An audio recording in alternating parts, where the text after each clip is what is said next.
All right, how is everyone doing today? Welcome to my channel, and I do educational videos here.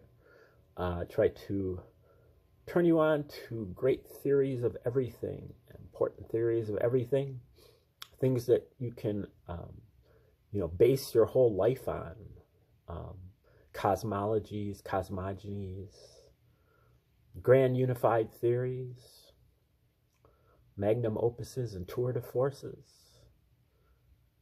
earth-shattering discoveries from obscure sources. And we do focus on obscurity, things that you probably haven't heard about or don't know very much about, and also difficult and esoteric material that maybe is a little bit daunting. You don't really feel like picking it up after you get home from work, or if you're tired. And I try to kind of be your guide to these things, walk you through them, take you through them, and show you how you can use these things in your life for your paradigm shifting, your awakening to 5D consciousness, your formation of a holistic worldview, your quest for better spiritual, mental, and physical health. And we are in a unit that is called Reciprocal Church. We're attempting to kind of assemble a stockpile of spiritual weapons that we can use in our own lives to counter the fact that all of the Western religions are about to collapse. In my mind, according to the research that I've done, which apparently hasn't been taken out to the masses at this point, both the New Testament and the Old Testament have pretty much been discredited. We're looking at the New Testament right now, and we're trying to decode different aspects of it. And now I have to mention, preface everything that, I kind of regret having to do this, and I also have great amounts of respect for the Christian tradition and Christian values, the Jewish tradition and Jewish values and Jewish people and Christian people. And I believe that your experience of the divine, your experience of Jesus, your experience of Yahweh is valid. It's just that the stories that are attached to it in the book are fraudulent, and they're trying to get you off track. And in particular, in the New Testament, they're really just mocking you with it. It is a psyop from the Romans, in my opinion. The Roman emperors, especially of the Flavian dynasty, Vespasian, Titus, and Domitian, who ruled Rome from 69 to 96 AD. And they had a buddy, an adopted son of Vespasian named Josephus. And Josephus was a historian after he was a Jewish military leader. And he gave the star prophecy to Vespasian, telling him that one day you're going to become the emperor. He did that when he surrendered to Vespasian, who was the general in the war of the Jews between the Romans and the Jews, 66 to 73 AD. And Josephus surrendered to Vespasian, and then gave him the star prophecy, told him that one day you're going to be the emperor. And when Vespasian did become Caesar, he hooked up Josephus. He adopted him as his son, and he gave him, room at the court of the Caesars in Rome. And that is where Josephus wrote his books, War of the Jews, also his autobiography, and Antiquities of the Jews. And especially in War of the Jews, if you read it, it starts to stand out after a little while that whoever wrote this is also the person who wrote the New Testament. And there are too many parallels to really deny. We're going to be going over that pretty soon here. We're going to get up to looking at the book of Luke and looking at Josephus' War of the Jews at the same time. There are several hundred parallels between the War of the Jews and the book of Luke. But the parallels are in all of the other Gospels as well. And there are parallels between other texts. In particular, Suetonius's text matches up with the book of Revelation. This is all in a study from Joseph Atwill called Caesar's Messiah, Shakespeare's Secret Messiah, and expanded greatly by Michael Maniscalco in his essays or his papers. And we're going to try to do these folks justice with their work. I believe that they're both kind of on the same page as me. I don't really want to be doing this. I don't particularly care too much about this subject, but it is steering a lot of people in the wrong way, especially red-pilled people who have figured out that everything that they learned was a lie. Everything that they're told is a lie.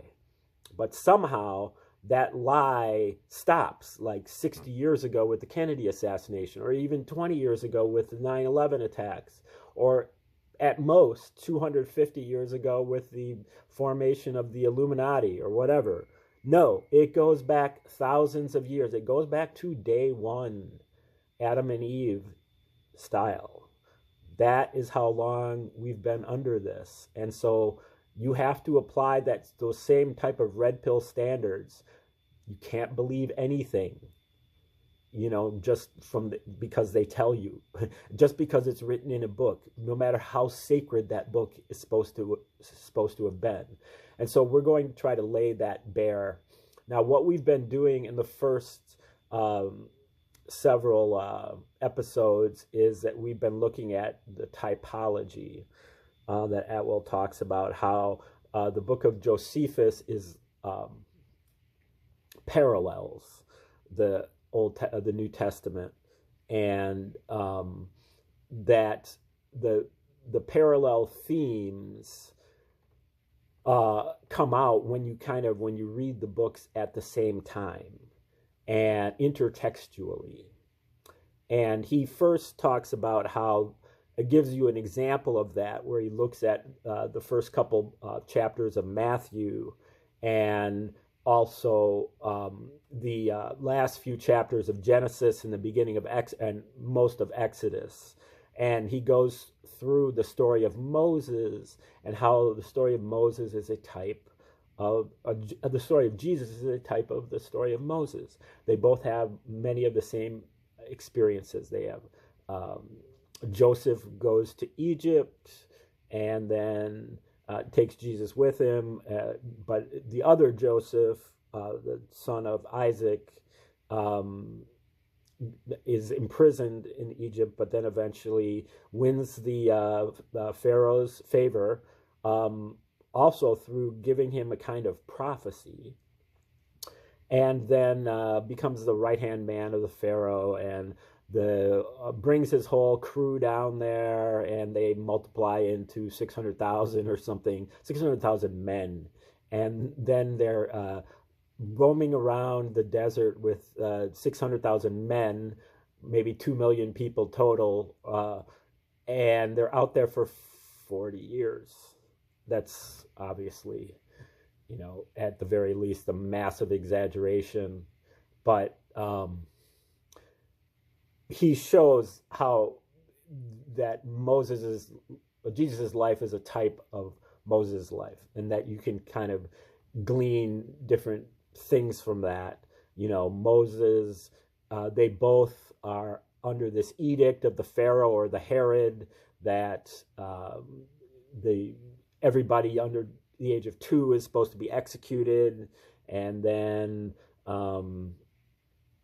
they both pass through water, the Red Sea, and the baptism, and they both return to Judea, and there's a long list of other things that they go through the book of Exodus that's experienced. There's, that's about 3 episodes ago. But that was just an example, and it taught us how they the ancient people used typology that way. So now we get to the War of the Jews from Josephus and the Gospels, and we look at the type. And the basic typology is that the life of Jesus is a parallel of the life of Titus. Really, not the life, but the ministry, the 3-year-long ministry of Jesus is a type of the 3-year-long military campaign of Titus. When Vespasian, the general, became Emperor Vespasian in 69 AD, he appointed his son Titus to become the new general of the military, the Roman army, when they're fighting against the Jews here in this War of the Jews in 69 AD. And so the 3 years from 69, or really 70 to 73 AD, that period was Titus's 3-year military campaign. That's a parallel of Jesus's 3-year ministry. And if you look at the stories, Jesus goes to one place, then Titus goes to that place. Jesus goes to Gennesareth on the Sea of Galilee. Titus goes there. Jesus goes to Jerusalem. Titus goes there. Jesus goes to Gadara. Titus goes there. And they have the same experiences. What generally happens is that Jesus makes a metaphorical, spiritual kind of comment, and that comment is taken metaphorically, but in the War of the Jews, it transpires literally. So Jesus says to Simon, I'm going to make you fishers of men, Simon and Andrew, on the Sea of Galilee. I'm going to make you fishers of men. Then you go to the War of the Jews, and Titus is fighting, Titus and his men are fighting the Jews, and many of the Jews fall into the water, and when they stick their head out of the water, they get speared, or they get hit with a dart, and Titus is egging them on, basically exhorting them to be literal fishers of men. And then same kind of thing happens with the Passover lamb. Jesus says, eat of my flesh, drink of my blood. But in the War of the Jews, he talks about the siege of Jerusalem, and there's a famine happening within the walls of Jerusalem, and a mother named Mary has a son, and she's starving, and so she decides to kill her son and eat it, roast it, in fulfillment of Exodus 12, which tells you how you're supposed to prepare your Passover lamb. And Mary roasts her son, eats half of it, and then the Roman soldiers overtake her dwelling, and she is unable. She offers the other half to them, and they're repulsed by it, and they leave. And so the parallel is that you have to bring in then the story from John with Lazarus. Lazarus is dead in the tombs, and before Jesus resurrects him, he is at the house, and he's kind of getting scolded by Mary and Martha because he didn't get there in time. But Martha, I believe, is anointing him, and then Mary is. And then Martha kind of complains to Jesus that Mary needs to help her with her preparing the food, which is the butchering of Lazarus. Oh, no, that doesn't happen till later. But Jesus defends Mary and says, well, Mary is getting the good portion, which is exactly what the other Mary says in the siege, where she says, I saved a very fine portion for you. The other Mary says, I'm getting the good portion. And so it's a good portion that you cannot give away, or that you do not give away, or you not lose. Then we go to the demons of Gadara, where Jesus encounters this rough guy from the tombs who cuts his chains, and he's possessed by a legion of demons. And at that very same spot, Titus engages in a military campaign, and he's fighting against the Sicarii, and Josephus describes them as demons, as really one demon infecting thousands, a legion, and they are all carried away, and it's an obvious parallel. Today we're going to look into a little bit of the allegorical code that comes from the Dead Sea Scrolls. And this is kind of a different take, not a different decoding, a different cipher.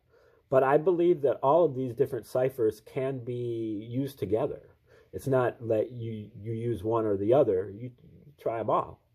And Barbara Thiering is the first person I know of who kind of broke into this allegorical code. She looked at all the Dead Sea Scrolls, which were discovered in the 1940s and 50s near Qumran, 20 miles from Jerusalem. And in these texts, there's a lot of Old Testament books. But besides that, there's a lot of sectarian material. The material that was written by this sect of, don't know if they're zealots or if they're Essenes, but they're Jewish, Orthodox, enthusiastic Jews. And they left behind things like the community rule and the temple scroll and the war scroll and the manual of discipline. I think that might be the community rule. Just things that show you how they went about their business, the rules and regulations of their basically it's kind of like a monastery, except that there's both sexes involved, and there are some children and there are some married people and stuff, but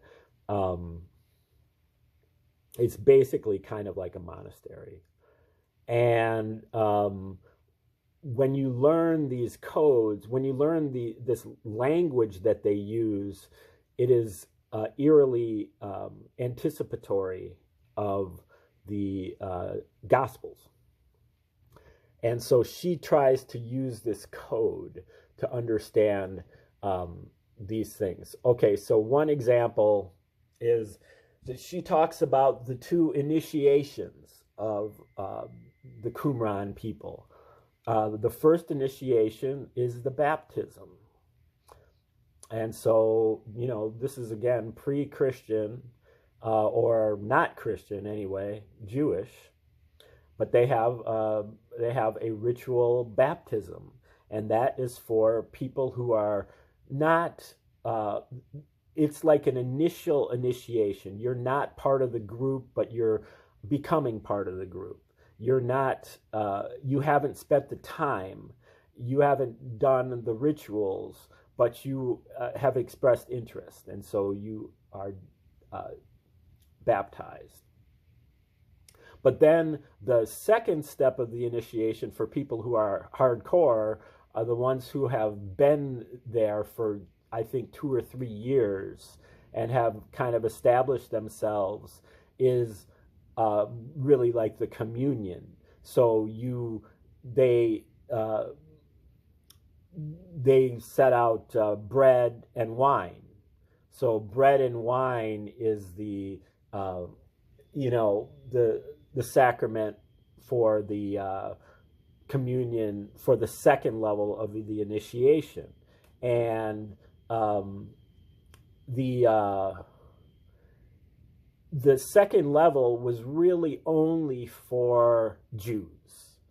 You had to be a Jew to do that. The first level, you could be an outsider, but you couldn't really be an outsider and get to the second level.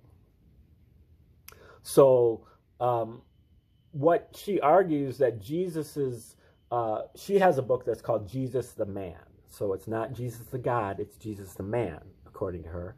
And she says that the important thing about Jesus is that he had the hereditary line to become the King of the Jews. And so it was a hereditary thing, not a God thing. And that, but he was important or heroized or mythologized or written about because he, and this is very much in line with a lot of the stuff in the New Testament, especially in Paul, but also in the Gospels, that Jesus is basically opening up the church to non-Jews, okay, like as opposed to his brother James and others who believe that, this is a Jewish thing. But Jesus is like, he had a lot of bad things to say about Jews, and they felt like the Jews were like, he says in a couple times in the Gospels, that a prophet's hometown is his the worst place for him to go, and his own people don't respect him as much as the foreigners. And so Jesus has really opened up his ministry to Gentiles and to other Hellenized Jews, but also Greeks and Persians and Romans. And so Barbara Thiering is really saying that is what, so the story of Jesus turning water into wine, they're having some event and Jesus turns water into wine. Every time that Jesus does a miracle, she comes up with kind of this allegorical explanation. So turning water into wine is that the outsiders, the Gentiles, were only allowed to get the baptism. They weren't allowed to get the sacrament, the communion. And so when Jesus, so the baptism is water.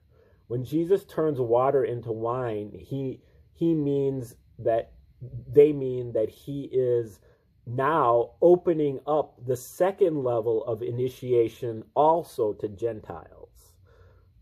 So for Gentiles, when they get only water, but when Jesus is in control, he also turns water into wine. He allows them to also get the communion, the wine and the bread. So that's part of the code. Okay, she also says Jesus, for example, was referred to as the Word of God. The Roman emperor was called the Lion. The poor were those who had been initiated. This is all from the sect at Qumran, the group that wrote the Dead Sea Scrolls. The poor were designated the people in the community there at Qumran who were in the upper echelons. And as a result, they had been obliged to give up their property. So they were called the poor. The many was a title used for the head of the celibate community. The crowd was a designation of the regional tetrarch, or the governor. And a multitude was a governing council. Novices within the establishment were called children, and the doctrinal theme of the community was called the way. The people who followed the way were called children of the light. The term lepers was often used to denote those who had not been initiated into the higher community. The blind were those who were not party to the way and could therefore not see the light. Healing the blind or healing a leper refer more specifically to the process of conversion to the way. And when one gets excommunicated, one gets executed or buried. And then when they are released from their excommunication, it is called being raised from the dead. Unclean related mostly to uncircumcised Gentiles. Sick denoted those in public or clerical disgrace. I mentioned the other day that whenever it says for those who have ears, for those with ears to hear, that means that they're about to get into some kind of coded message. So, you have to have the ears to hear what they're saying. It's not literal, it's a code. The priests of the Qumran community are described as priest, king, and prophet. They're also called power, kingdom, and glory. The two immediate deputies were designated as his son and his spirit. The Romans were called the Kittim, K-I-T-T-I-M. I think that also applied to the Greeks. I think it originally applied to the Greeks, and then they also applied it to the Romans. Now, the Qumran texts are very specific about wedlock, the rules of getting married and so on, especially if you're high up in the hierarchy, the priest hierarchy. And basically there's two stages of being wedded. The first is that you get married and it's like a trial period. Apparently, she calls it being espoused. Espoused does not mean betrothed or engaged. It refers to contractual wedlock, a period of espousal during which sexual relations were forbidden. And so that's what happened to Jesus, is that Joseph and Mary were espoused, and unfortunately they had sexual relations when they weren't supposed to, and Mary conceived. And so it was an embarrassment for both of them when it was discovered that Mary had conceived. And that is why in one of the Gospels it says that Joseph was thinking about putting her away. That's kind of one of the things that you would do at that point, according to their, rules. Let's see. Now, the priests were also called Archangel Michael, Angel Gabriel, and Angel of the Lord. So those are the top three. So those are also the, what were they called? Power, glory, and something else. So those are all corresponding. Let's see what else we have. Okay, so also she maps out very detailed maps of the Qumran, their territory they had, the buildings that they had, the names of these buildings. It was basically, they saw it as really kind of like a scale model of Jerusalem. So when they refer to Jerusalem, they're actually referring to Qumran. Barbara Thiering believes that Jesus was born at Qumran, and that many of the events that they talk about happening in Jerusalem or other places, also Damascus, are happening in Qumran. And apparently, like, if a person comes from Damascus to visit, then they refer to the place as Damascus. So the sanctuary there at Qumran is called Murd. She says that one of the priests, Jonathan Annis, son of Ananus, Sadducee high priest, was called Thunder.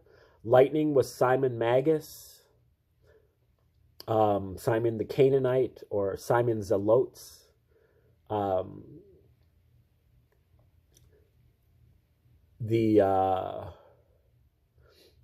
Now she has a different interpretation of this fishers of men.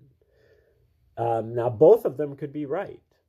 In fact, in my opinion, I think that the Dead Sea Scrolls were discovered, or were not discovered. The Dead Sea Scrolls were known to Josephus, and Josephus used the stories that were discussed in the sectarian material of the Dead Sea Scrolls in order to compose both the War of the Jews and the Gospels. So the War of the Jews and the Gospels, I think, were based on the Dead Sea Scrolls, and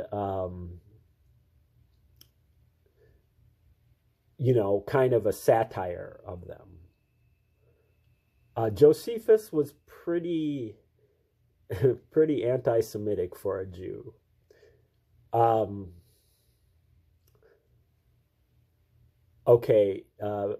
the fishers of men were apparently the priests. When they did their baptisms, they did a ritual of hauling their converts aboard ships in large nets. And so the priests who performed the baptism were called fishers. And that were so in Mark it says, I'll make you fishers of men. They had a council of 12. This Jonathan Annis was also known as Nathaniel. Bartholomew, also known as John Mark, was Philip's evangelical and political companion. Another name for the priests was Zadok, Abiathar, and Levi.